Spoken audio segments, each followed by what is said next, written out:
Yun, magandang gabi mga kabulak inyong Gala TV. So nandito po kami ni Kuya James sa Tirapa at na kung saan every Friday meron po dito nga night market every Friday at nakita po namin si Kuya James.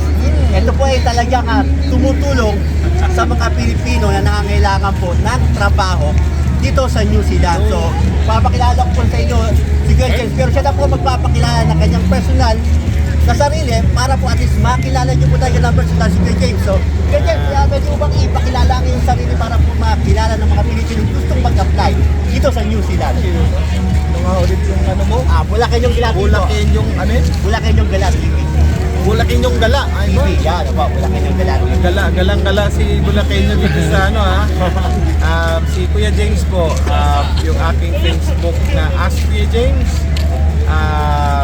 Nandun lahat yung mga tips na binibigay natin para sa mga nagbabalak pumunta dito, no? Kanina lang nag-post ako dun sa aking personal naman na James Park. May nagpapahanap sa akin ng heavy diesel mechanic.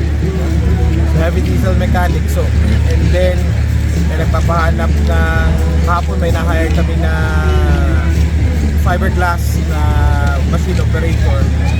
Kailangan ko pa rin ng siguro mga 50 automotive mechanics. Yun, no? Kahit saang sulok ng mundo. Paano magiging successful? Ano ang chance? Number 1, marunong kang mag-follow ng instruction. Yun ang pinaka-ano doon. Na pinaka-importante po doon, no? At ano po, Kuya James, halimbawa po, yung po mga Pilipino na gusto po mag-apply dito sa New Zealand, nasa hati pa po, tapos meron naman po silang mga qualified na experience na nagsimula po sa Saudi. Ano po yung mga legit na pwede po yung apply sa Philippines na agency or kayo po ang mismo kukontakin? Ano po ba ang ano? Well, para hindi kayo ma-scam, sigurado pumunta kayo ng POEA. May listahan ng POEA kung sino ang mga legit na mga agency. So number 1 siguro na masasabi ko, hindi na ako binayaran ito So hindi sasabihin ko lang kasi I have a personal experience with them, which is September Star, Staff House. Yun lang dalawa ang sabihin ko muna because I don't have the experience of the others.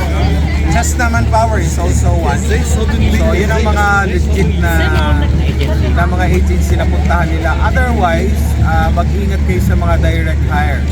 Okay? So, sabihin ko rin siguro na bakit hindi lahat ng mga companies dito sa New Zealand ay makapag-hire ng skilled migrant? Kasi bago sila makapag-hire, kailangan nila maging accredited with Immigration New Zealand.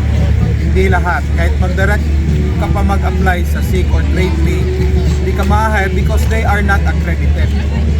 Now, if you come across with those kind of clients and hindi nila alam, pwede yung balikan. Sabihin nyo, you talk to James Mark kasi he can help you get accredited with Immigration New Zealand. So, gusto pa niya. Yun po, idadagdag ko po doon sa sinabi ni Kuya James, doon sa mga accredited na agency po sa Pilipinas. So po yung nakapag-fight po sa akin Kuya James sa Pilipinas is sa Grant Placement. Ayun, Grant Placement Manpower. So, doon sa mga kapwa ko, OFW na nasa Pilipinas ngayon at gustong mag-apply sa New Zealand, so puntahan niyo po yung Grant Placement. Yan, Manpower. So Kuya James, ano po yung mga tips na pwede po nilang makuha sa atin para po sila po mag-apply? Meron akong mga YouTube channel ko na James Park. Nandoon yung mga tips kung paano gumawa ng CV. Nandun yung mga tips kung paano sumagot sa interview. Nandun ang mga tips kung paano maging successful ang iyong application dito. Yun. Number 1 ngayon ay humihingi ako ng bio video. Okay. Yun na po ba ngayon ngayon Baka ako na nagpauso niyan. Kasi nung mga time ko po nung nag-apply po ako dito, wala pong bio video. So, kasi base sa na-experience ko, ang daming magandang CV. Pagdating sa interview, hindi marunong mag-English. Public sir, sorry talaga, hindi ako marunong mag-English. Na tayo mag-aksaya ng panahon. Importante yun, hindi pagalingan ng English, kundi nakakapag-communicate ka sa English. Ikaw ay naiintindihan, ikaw ay nakakaintindi. Ganun lang kasimple. Kaya, naghihingi muna ako ng bio video. Ngayon, yung bio video, very important to is your personality. Hindi yung medyo, my name is ganon. Kailangan po, confident ka pagka yun. Paano ako magkaroon ng confidence? Ako lang ginawa ko, yun. Pag ginawa ko kasi ako, kinapal ko yung mukha ko sa ako. Kasi kailangan, kailangan talaga. Be confident pagka po tayo nag-apply. Yes, practice mo yung sarili. Yun nga po kailangan. So, on the meantime po, ano po yung pong mga hiring po sa ngayon sa hinahanap yung mga kailangan? Sa amin, ang client ko is automotive mechanics. So far yun muna ngayon ang ano kasi ang carpenters kaya maraming nag-message sa akin. Sir, patatapos na yung aming visa, ba't di pa kami pinadalhan ng ticket? Kasi maraming nagsaradong kumpanya dito sa New Zealand sa construction industry. No? So after election, hopefully babalik ang sigla ng construction. So, for the meantime, wala muna po kayong hina-hire ng mga carpenter, electrician, o... For now, wala muna. Pero So, kung meron mag-message sa akin, like mga electrician, tapos magandang pagka-present ka sa bio video, Ayaw po. pwede natin ibenta. Yun. At least, Yeah. para makapunta rito. Yes! So, yun po, doon sa mga mechanical po bang hinahanap nyo ngayon? Auto mechanics, Yun. automotive Doon sa mga mechanics. automotive mechanics na nandiyan sa atin sa Pilipinas or kahit sa Saudi, kontakin nyo lang po si Sir James. Kuya Yeah. James kung tawagin po, dito sa New Zealand.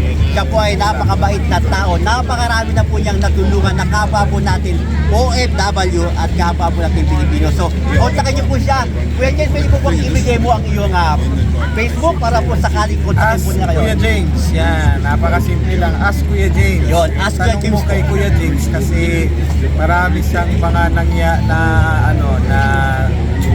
experience in terms of paggawa ng CV kasi nasa recruitment industry ko for the last 6 or 7 years.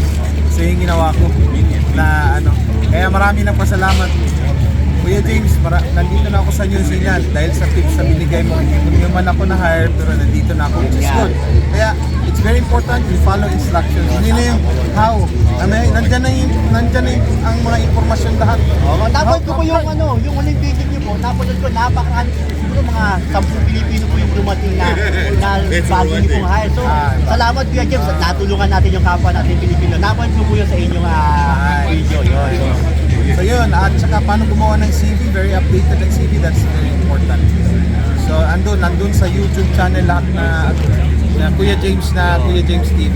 So, yun, hanapin niyo lang po sa Facebook as Kuya James. So, yun. Huwag niyo po kakalimutan, napakadali. 2 letra lang po. As Kuya James. Tatlo. Tatlo pala. As Kuya James. Tatlo pala. Yun, talaga.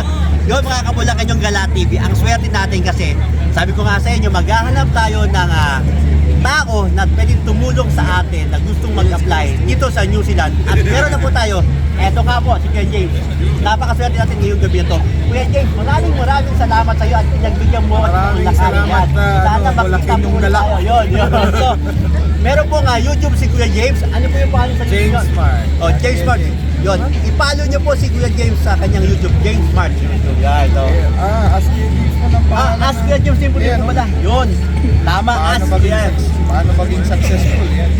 Yun. So, follow niyo po sa kanyang YouTube channel, Ask Kuya James. Pati din po sa FB page, ganun din po ba? Facebook page, yeah. Yun. So, yun po, mga kabulakan yung Gala TV at mga kapwa ko OFW, hindi lang po sa panig ng Pilipinas, kasi po sa ibang lugar na gusto pong mag-apply dito sa New Zealand. Tawagin na po. Follow niyo po si Kuya James, Ask Kuya James, ang kanya pong FB page. Facebook. Yeah, Facebook.